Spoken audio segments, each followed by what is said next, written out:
Uh, Happy Thursday evening, everybody. Welcome to Virtual Thursdays Dire Literary Series. And tonight, our guest is Carla Panciera. And let me tell you a little bit about her. Carla Panciera was born in Westerly, Rhode Island. Her newest book is Barnflower, a Rhode Island Farm Memoir. She's published 2 collections of poetry, one of the Cimalores, Cider Press, and No Day, No Dusk, No Love from Bordighera. Yeah, Bordighera, yep. Her collection of short stories, Bewildered, was chosen by Pam Houston to receive AWP's Grace Paley Short Fiction Award. It was published by the University of Massachusetts Press in 2014. So with that, I'm going to turn it over to Carla. And how are you? I'm doing great. I'm happy to be here. Thanks, everyone, for tuning in.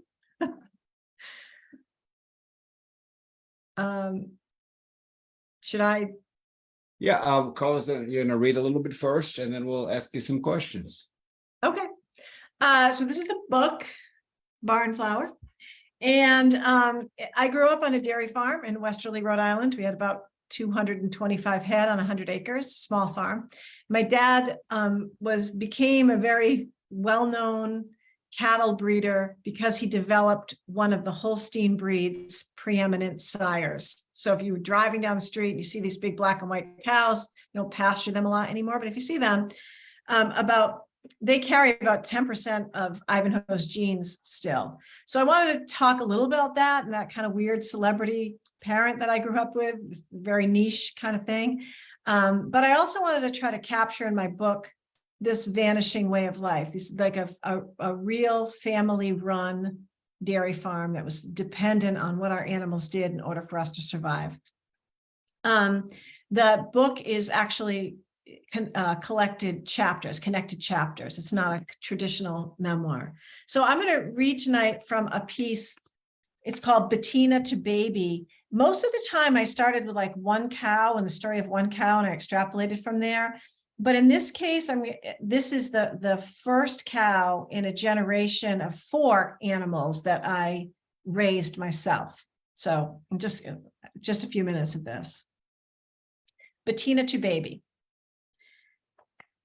One winter, we had one hired man. Arnie Almond tried farming every few years, started with big ideas and his wife's money, bragged about short yield corn, pasture rotation, David Brown tractors. Then he'd sell out and would need a few months' work until he got the urge again. Except he refused to do most chores. Heat milk. Hell, Aldo, give me a go in that parlor and let's see what they produce.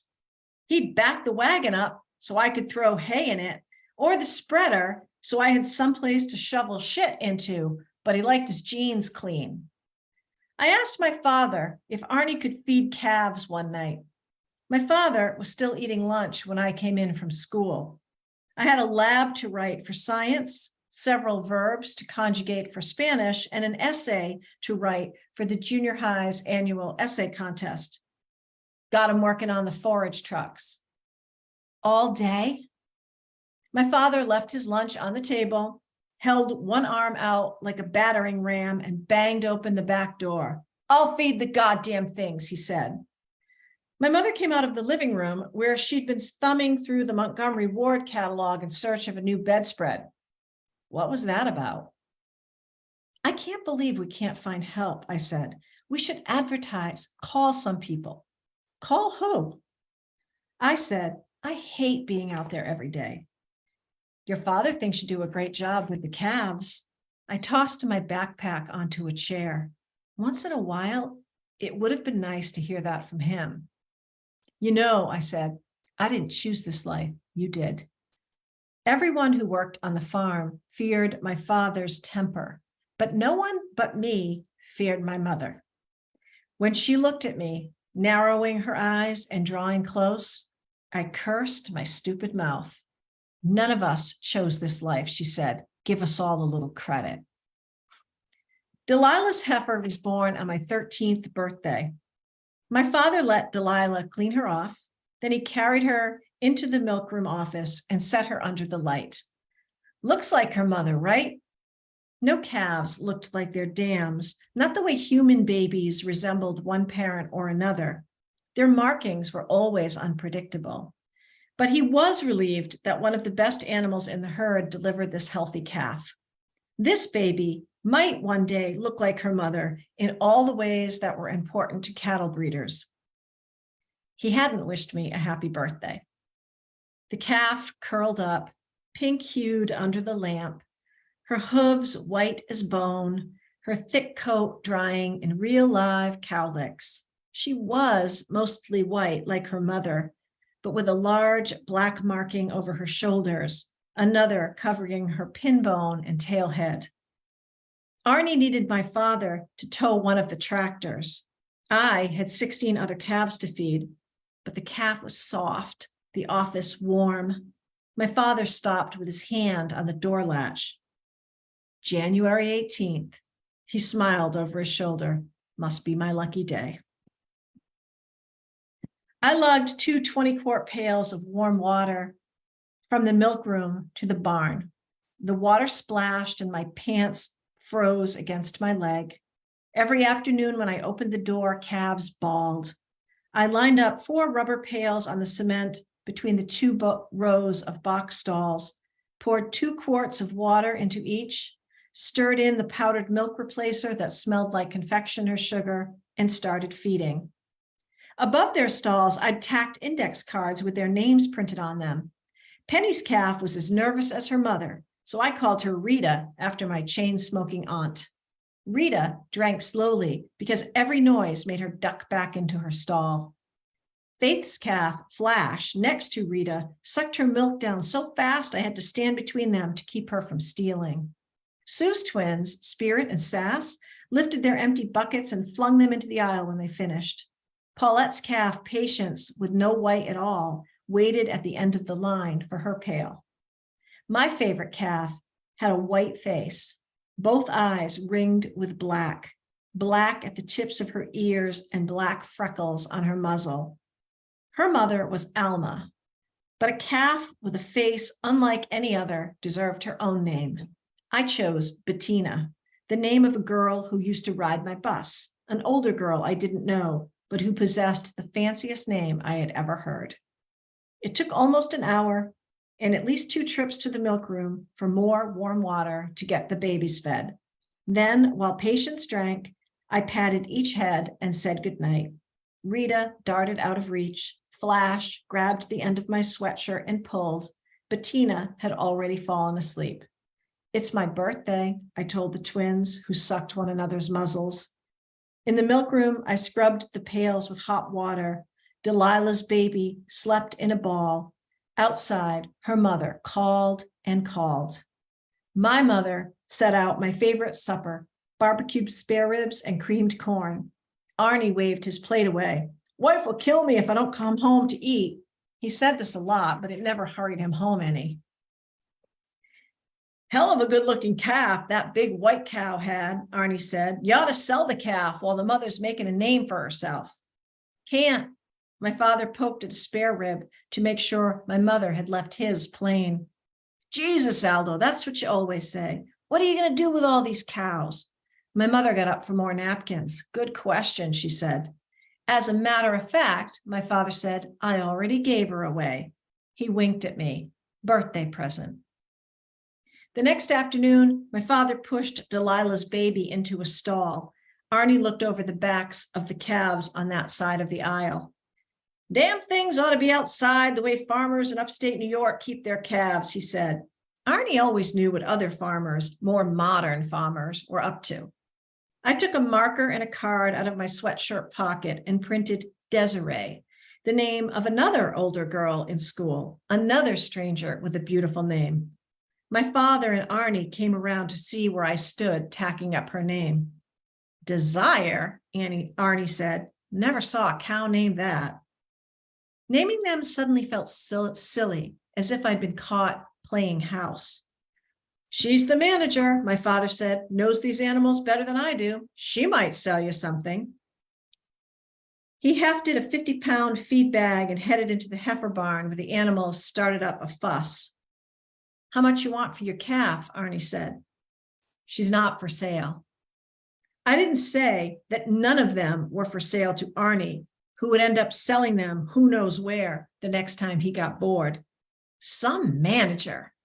No one wants to let anything go around here. When Arnie left to wash his boots, my father returned for another bag. I thanked him for Delilah's calf, but asked for Bettina instead. He peered into her dark pen. What are you going to do with a calf like that? When I didn't answer, he said, write it up however you want, then pulled his gloves tight under his sleeves and scanned the heads staring out at us. Couldn't even fool Arnie into buying that one. Thanks. Well, thank you, Carla. That's your book is just amazing. I saw that you read from it live in Speak Up a while back. So I did a little research on your book, and this book was like 25 to 30 years in the making. Did you ever feel like it's never gonna make it out? Yeah, I mean, obviously I felt that way, but most of the chapters had appeared in magazines. And I thought, I just haven't found the person who's going to pick it up yet. So I kind of held out hope for that. And honestly, I wasn't sending it out for 30 years. I took a long time to write it. I wrote some other books in the meantime. I had a teaching career. I raised 3 daughters. So I think, like, if you were going to do a psychological profile of me, it would be that I was not anxious to let it go, because Let's do that psychological profile right now. Now, what do you see in this can of aha? Anyway, yeah, you had a teaching career, and teaching is very, very grueling, and I don't think people realize it. But did it slow down your writing and your writing process? I'm not sure I can blame teaching for how slow a writer I am, because now I'm retired. You would think in the last 5 months, I would have popped out some stuff, right? But I kind of need the structure to my day, and I need the pressure from other things in order to say, okay, now you have this time right here and you can write. I was most productive with writing when my children are right now, they're 23, 24, 25. So you can imagine when they were younger. When they were like 4, 5, and 6, I was a machine writing, because I only had these little, spaces. So I think teaching helped me in many ways as a writer, but yeah, I'm not going to blame it for my RJ asks, with all the writing you've done in your life, what do you feel that writing has taught you the most? Oh gosh, RJ, that's a good question. I mean, I think, like, I've always wanted to be a writer. I didn't know any writers. I didn't grow up with writers. I read a lot, but I was one of those kids who thought every writer was dead, right? I didn't realize they were living around us. And I guess pursuing writing, really sticking with it, has taught me that, if that is in you, if it is your dream, then no matter what else happens in your life, you come back to it. You don't have a choice. That's who you are. And that is who I am at my essence. I mean, I loved teaching and I loved being a mother, but really at my core, I'm a writer. And I guess it's taught me that. And it's also taught me just to sort of be patient with the creative process, just to kind of trust it. Yeah, you don't have great days all the time. In fact, most of your days aren't great, but you just it's one of those things, like, you're only doing it for you. You never think about who's going to read it. Is it going to get published? Do it for you. And, I guess it's just taught me, like, I'm grateful that I have a passion in my life, and I'm grateful that I've had the kind of life that allows me to pursue it. Question from Susan: without the structure of teaching, how do you structure your writing now? Susan, a little new at this, but I asked my good friend Jen Martelli, who some of you know, what do I do, Jen? I asked her this last spring, I'm like, I have kind of a full-blown panic. And she said she keeps a to-do list specifically for writing. And I don't know, you can see the whiteboard behind me that I kept for a while. And I had like one column. I was like, this is what I'm going to write this week. This is the promotion stuff I'm doing this week. And this is what I'm going to do to be a member of the writing community, whether it's writing reviews or blurbs or attending readings. That did keep me focused for a long time. But this summer, I've found that if I get into a routine, I like to walk in the morning and then I sit down and I write from like 9 to 12. And that's about all I can sustain. But if you do that every day, even if you write for an hour every day, it's in your head, and all day long, you're like revising and thinking and doing the next thing. So I really started with that very strict, like I want to accomplish these things. I always work from to-do lists in my life. So. All right, talking about the book a little bit. So you're talking about your childhood. What do you think has changed the most about farm life in general? Not necessarily even about dairy farming, just farm life. I think farmers today compete against conglomerations and businesses who call themselves farms. And I think that's where most of our food comes from, and almost all of our milk comes from. And so a farmer is, I was at the UVM herd this weekend. They have 52 very well-loved milking cows. They're competing against people who have 3,000 cows, like businesses who have 3,000 cows. And it has forced farmers to make some really difficult decisions. So one of the things that you would notice is when you drive through Pennsylvania and upstate New York and New Hampshire and all these places where you used to see cows in pasture, even where people have cows, they don't pasture them anymore because it's not efficient. And cows love to be out at pasture. And that's because if you want to keep your family herd of 45 cows in your 200 acres, you have to compete with these multinational, factory farms. It's not good for animals. It's not good for human beings, not for the land. We had some of that, but not at all what dairy farmers today have. So that's not what they mean by pasteurized? Being out to pasture? Yeah, homogenized. One of them means they add water, and one of them means they take out whatever they think the chemicals are that would the bacteria or whatever that would harm you. I drank raw milk for the first 26 years of my life, and I rarely had any illness to speak of. So when you started this book, your parents are still alive. So was it hard to look back at this while you're doing the revisions for the book? My dad was not alive when I wrote it. Yeah. Oh. My mom was alive. And it was really hard. I'll never write memoir again. I write poetry, I write fiction, I write short and long fiction. I'm never going back to memoir because it's too hard. You try to be as factual as you can, and it's just not out there. I'd call my sisters, they couldn't remember. I'd try to research, I'd call my cousins, But yeah, I really wished I'd had my dad to ask him a lot more questions, but obviously that wasn't there. My mother, if you read the book, she wasn't very happy there. And it was painful to go to her and try to ask her some things about that life then. It's interesting that you said you did some research. Now, the research is more about facts from your life versus facts about the farming process, correct?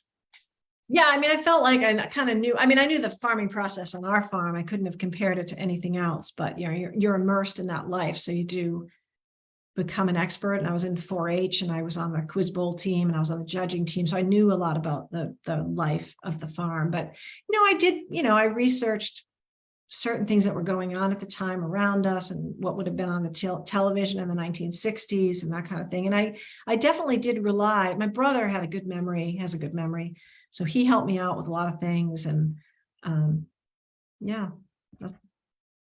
So from your farm life, you went to Boston University. Was there a culture shock from, Westerly, Rhode Island to Commonwealth Avenue? I went to UNH first. So UNH was my undergrad. And I went to UNH because I knew I wanted to be an English major. And when I opened their brochure, I had a billion brochures on my bed. And they had a double-page spread about their English department, because that's where the writing process was developed. And nobody else had that for their English department. They didn't even promote their English department in all these other universities. And I also knew they had a dairy farm there because I had been to UNH. I'd seen their dairy cows. So that's why I went to there. And then I got to BU, and it was fun. Boston is such an accessible city. And so it was fun, but yeah, very, very different. And you studied under a Nobel Prize winner, correct? Derek Walcott. Did anyone along the way try to change your writing or change what you were writing about? Or stop me from writing completely, because then I would say that was BU. BU tried to stop you from writing. How come? I wasn't ready to go. I was young, I was 23. I had started writing poetry as a senior in college. It wasn't my wheelhouse, but I didn't know what else to do. So I'm like, I'll just go to school. And they took me into their poetry program. And I just wasn't ready. It wasn't the right program for me. And I wasn't ready. And it was really, really tough. I mean, I did learn from Derek Walcott, but the single most intimidating person I've ever met in my life. And so you had to tough it out. When I talk to friends who are in MFA programs and they talk about the collegiality they experienced, these advisors we had, we did not have that with Derek and George. It just wasn't like that. And so I would say that year, maybe it looks impressive on my resume, but it was a bit of a squandered year. And I stopped writing poetry for about 10 years after that, until I started teaching poetry to high school kids and wrote it with them. And then I came back to it. So I am very great. I mean, I guess that's a good question about like, how does teaching help you as a writer? Those kids kind of ushered me back into that. Would there have been a different approach that might have encouraged you to continue writing poetry, or was it like it's not you, it's me situation? Yeah, no, I mean, there wasn't a lot of instruction. I can't even describe to you how, I don't know if I can say this, blanked up it was. You can say fucked up here. We didn't do a lot of workshops. And when we did, it was brutal. It was like, I mean, we didn't read essays on craft. There was none of that. I mean, Derek would talk. Okay, so let me talk about the F word and Derek Walcott's 90-minute lecture on the perfection of fuck as a word. Like it does everything poets want a word to do, right? It's got the and the hard U, and it just is and it it was a brilliant lecture, I guess. I don't know that it helped me much with writing poetry, but it wasn't. Derek came at it from a place that here are all the people who came before you. Shakespeare, for example. Okay, Robert Lowell, all of his like Cavafy, these are all the people that he loved, right? And you're not them and you're not going to be them. So what are you going to do? And, that's one approach to it. And I would say I learned something from Derek, as opposed to George Starbuck, who when I had him was ill. It wasn't helpful. Now, jumping from, you ended up with books of poetry and getting published for poetry. So how were those poetry chops transfer over to writing a memoir? Did you find that you were waxing poetic, so to speak, in the middle of some of those selections? I don't know. I think sometimes when people read my prose, they can tell that I write poetry. They're not surprised that I write poetry because I do like the sound of language. I can't quite get past that. I need good editing when I'm writing prose because I do like to sort of mess around with language. My husband is he's also a writer, and he's a great editor, and he'll see a piece of mine. And when I get it back, it is completely marked up. Like, cut this. What are you doing here? Take this out. And I'm like, damn, I can't sneak that in. He's all about like, what's your narrative arc here? What's happening? So, I think all these genres overlap, hopefully. And so would you say, is there a section of Barnflower? Is there a couple of sentences? If you took a scissor, could you make a poem out of any of it? That would be fun, actually. Yeah, probably. Yeah. I have a lot of cow poems. So I have told narrative stories based on my cows. Leave it to Robert. Robert says, when you're having a writer's block, what barn animal helps best to remove the block? So, okay, Robert, I'm going to tell you that the hardest thing for me to write is fiction. And so I taught for 10 years, then I had to be home with my children, and I went into a full-blown panic because I was like, I've been working since before I was 10 years old. What the hell am I going to do with myself? Kind of the panic I'm in now, by the way. And I was trying to write short fiction and I couldn't do it. And I said, you know what? I went to UNH, and at UNH, sophomore year, freshman year and sophomore year, we had to write 5 pages of personal essays a week. They didn't give us a topic. They just turned you loose. And I said, I could write about a cow. I could do an essay about a cow. And there's this cow I want to talk about, and her name is Darcy. And that's how the book started. Because I went back to, I can tell these stories. No one else is telling these stories. And I can tell the truth. I don't have to create a whole world around them. This is the world, and this is the world I knew.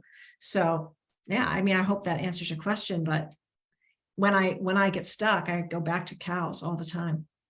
As a gal in a family farm, you've already mentioned a couple of times that the cows, all the animals are named. So you mentioned earlier how corporate farming has affected the farmers, but do you think any of the corporate farmers are naming their animals?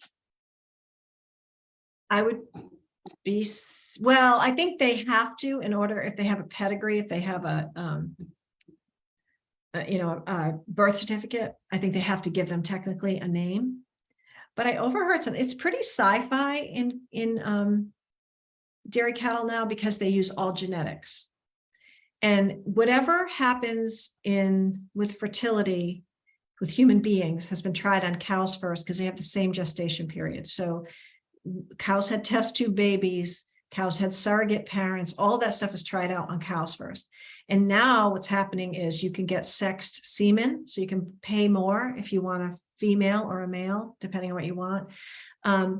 And you can clone cows very easily. You can have a cow flushed. Well, you have your champion cow, you can flush her embryos, and you can get 20 of her offspring that year by the same bull, and they look similar. They're cloned, basically. So that is very, very strange and very, very sci-fi right now.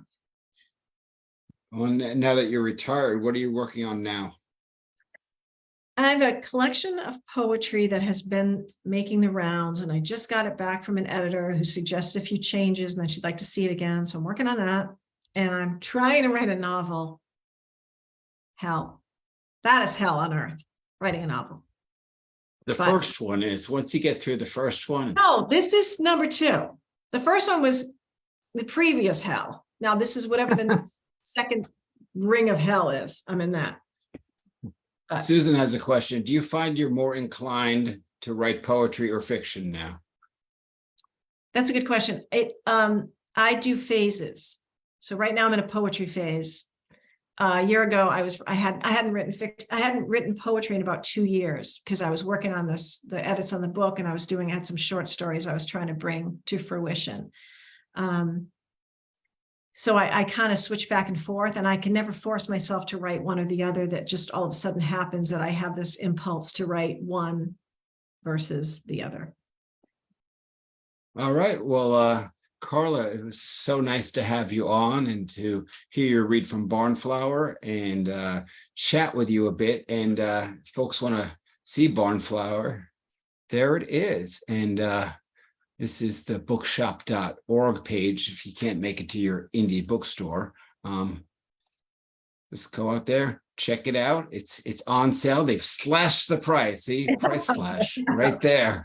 We're slashing prices here at bookshop.org. And thank you so much. And for the folks that are just watching on the Facebook stream in the group, I'm going to set you guys loose. But if you'd like to appear in the open mic and read something, use the Zoom link found on that page, and I will invite you in. Carla, thanks once again. Thank you. Thanks, Tim. Great questions. Thanks, everybody, for tuning in. Carla, you're going to stay, I hope?